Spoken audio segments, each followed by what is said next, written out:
Buenas tardes a todos.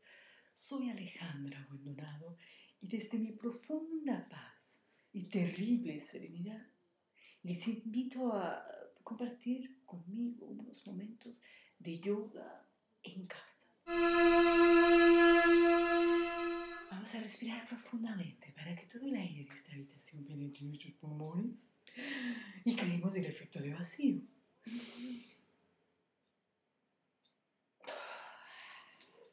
Respiramos para devolver el aire a la habitación y a las plantas que están conviviendo con nosotros para que no se mueran. Les dejamos sin oxígeno. Ahora vamos a estirar, vamos a hacer unos estiramientos muy complicados. Primero quiero que me vean hacerlos y luego lo repiten ustedes.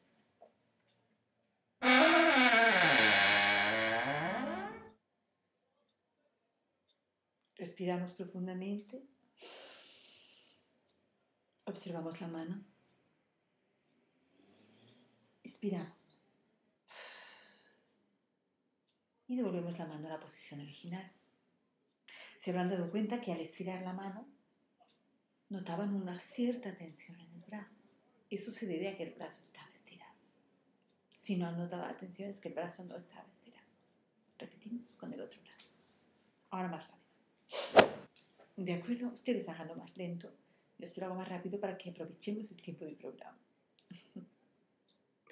A continuación vamos a hacer un ejercicio para el corazón. El ejercicio consiste en hacerse un masaje cardíaco individual.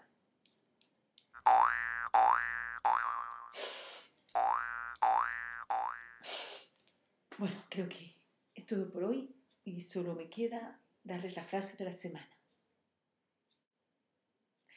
La ladilla, no por ser ladilla, es menos peladilla. Reflexionen sobre esto, por favor, amigos.